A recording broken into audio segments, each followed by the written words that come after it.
Hari ni aku nak share dengan korang semua tentang apa yang dah berlaku dalam episod ke-12 siri Ultraman Blaza. Bagi sesiapa yang masih lagi belum menonton, korang boleh tonton dulu kat channel YouTube Ultraman Official by Suburaya. Okey, sesiapa yang nak tengok episod ke-12 ni, korang kena tengok dulu episod yang ke-11 sebab episod ke-12 ni adalah sambungan kepada episod ke-11. Kalau korang main tengok je episod 12 ni, korang jadi tak faham jalan cerita dia. Alright. So, episod ke-12 ni dimulakan dengan menunjukkan babak di mana General Haruno telah melepaskan kemarahan dia kepada ahli-ahli pasukan SCAD sebab dia bengang tengok Earth Garen melarikan diri semasa berlawan dengan Jebalga.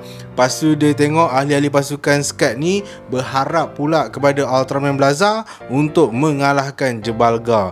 Jadi memang dia bengang dengan apa yang berlaku. Dia tak nak dengar sebarang alasan yang diberikan oleh ahli pasukan SCAD, termasuklah Captain Gento. Dan apa yang dia nak, yang paling penting bagi dia ialah pasukan SCAD kena come out dengan perancangan untuk memusnahkan raksasa Jebalga tu. Lepas tu General Haruno dia pun ada cakap kat Captain Gento, dia cakap engkau kena buat benda ni betul-betul sebab dah ada pihak yang mula meragui pasukan SCAD.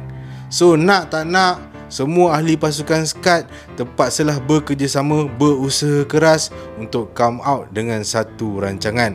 Dan muncullah Teruaki ni, dia ada plan. Dia mengatakan bahawa kelemahan raksasa Jebalga ni terletak kepada organ dia yang berada kat tengah-tengah badan dia tu yang boleh mengeluarkan kuasa elektromagnetik. Dan Teruaki kata kalau kita musnahkan organ tu, kita boleh kalahkan raksasa Jebalga. Cuma masalahnya ialah macam mana nak menembusi organ tu sebab organ tu agak kuat. Dan kemudian Teruaki kata kita akan gunakan satu benda yang macam lembing, okey, yang diperbuat daripada bahan yang datang bersama-sama dengan robot Garamon, dan benda tu dipanggil sebagai Tilsonite. So sekarang ni pasukan SCAD telah bekerjasama dengan orang kata apa, Department Development Weapon. Okay, Pak Pamino kata apa, jabatan yang membangunkan senjata, maksudnya jabatan yang ada dalam GGF telah bekerjasama dengan diorang untuk menggunakan satu senjata yang boleh digunakan untuk melepaskan lembing yang diperbuat daripada bahan Tilsonite itu. Untuk apa? Untuk tembak ke arah organ apa nama menatang tu, raksasa Jebalga. Okey, lepas tu pasukan SCAD ni juga bekerjasama sekali lagi dengan orang kata apa, pasukan taktikal, pasukan lama Captain Gento. Sebab sekarang ni diorang cuba nak tarik perhatian raksasa Jebalga ni supaya pergi ke satu tempat di mana kat situ Earth Garen akan tembak menggunakan senjata yang diberikan oleh orang kata apa, jabatan senjata GGF tu, yang akan melepaskan lembing Tilsonite tu untuk tembak ke arah organ raksasa Jebalga ni. Jadi pasukan taktikal, pasukan lama Captain Gento tu pun datang untuk membantu supaya diorang ni dapat tarik raksasa Jebalga pergi ke lokasi yang diorang nak lah. Dan dalam episod kali ni juga kita boleh tengok yang Captain Gento kan, dia frust dengan apa yang telah berlaku dalam episod ke-11 tu sebab dia tengok Ultraman Blaza tak nak ikut cakap dia. Jadi sebelum dia orang mulakan operasi untuk orang kata apa, menarik perhatian raksasa Jebalga untuk tembak organ raksasa Jebalga ni, Captain Gento telah meninggalkan Blaza, orang kata apa, Blaza Stone dia tu kat dalam locker dia. Dia tak nak bawa sebab dia rasa macam walaupun apa pun jadi, aku tak akan gunakan kau dah Blaza. Aku akan gunakan orang kata apa, tenaga aku sendiri dan juga ahli pasukan aku saja untuk mengalahkan raksasa Jebalga tu. So Captain Gento pun tinggalkan Blaza Stone dalam locker dia, dalam lemari dia. So pergilah Captain Gento dan juga ahli pasukan dia untuk orang kata apa, melakukan perancangan menarik perhatian raksasa Jebalga tu. Dan diorang punya perancangan tu berjaya. Raksasa Jebalga tu ikut orang kata apa, ikutlah laluan yang diorang nak raksasa Jebalga tu pergi. Dan apabila sampai kat lokasi yang telah ditetapkan, Earth Garen pun melepaskan menyerang raksasa Jebalga menggunakan lembing Tilsonite tu, dan memang tepat mengenai organ raksasa Jebalga tu dan menyebabkan organ dia pun jadi tidak berfungsi.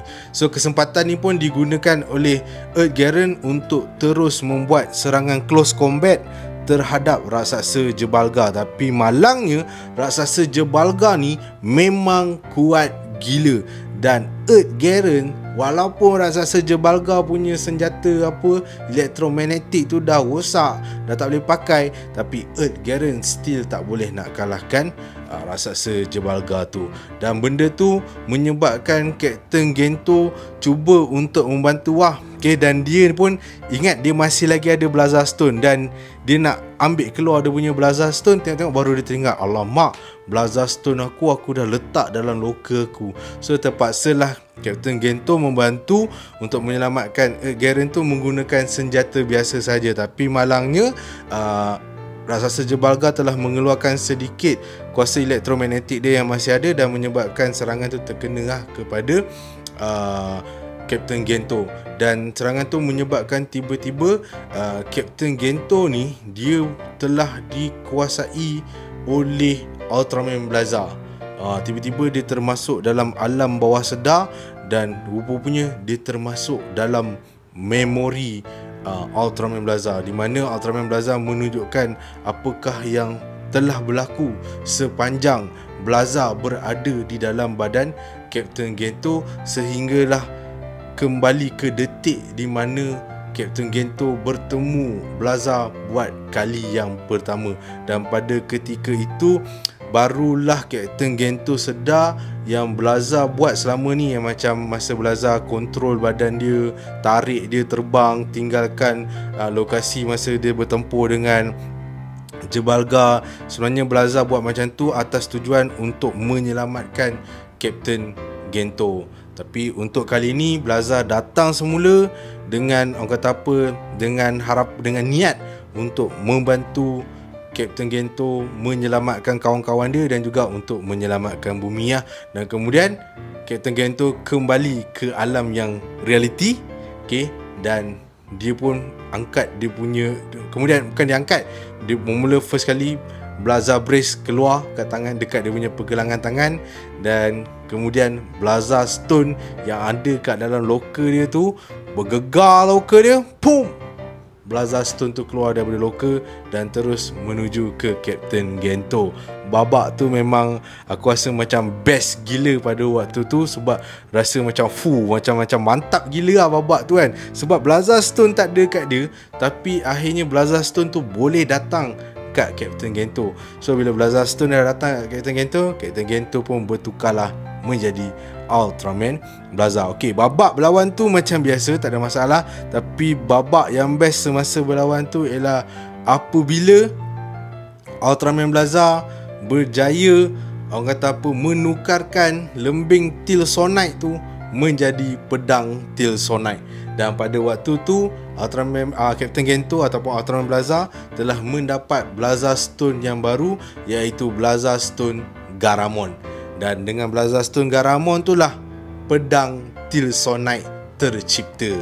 Jadi dengan menggunakan pedang Tilsonite tu, Ultraman Blaza berjaya menghapuskan raksasa Jebalga. So penamat yang menarik sebab akhirnya raksasa Jebalga tu berjaya dihapuskan oleh Ultraman Blaza. Dan orang kata General Haruno pun macam berpuas hati sebab dapat kalahkan raksasa Jebalga, walaupun hakikatnya yang mengalahkan raksasa Jebalga tu ialah Ultraman Blaza. Tapi Earth Garen pun ada membantu dengan melepaskan tembakan menggunakan peluru lembing Tilsonite tu. Dan di penghujung episod ni kita boleh tengok masa Captain Gento kembali ke markas Scud, dia pergi masuk dekat locker room dia. Tengok-tengok locker room dia berlubang dinding weh. Aku babak ni pun best juga sebab dia macam menunjukkan satu benda yang logik tau. Yelah, Blaza Stone tu nak lalu jalan mana, takkan Blaza Stone tu nak buka pintu sendiri apa semua dan sebagainya kan. So Blaza Stone tu dia boleh keluar daripada situ, caranya satu je lah, ialah dengan menembusi dinding dalam locker room tu dan sampai ke tangan Captain Gento. So babak ni memang best, memang menunjukkan sesuatu yang logik. Cuma Captain Gento tak tahu macam mana dia nak selesaikan masalah dinding dia yang berlubang tu. Aku rasa persoalan tu mungkin akan timbul nanti masa episod yang ke-14 aku rasa. So itulah dia benda-benda yang telah berlaku, benda-benda yang menarik yang ada dalam episod ke-13. So terima kasih sebab menonton sampai habis. Kita jumpa lagi dalam video aku yang akan datang.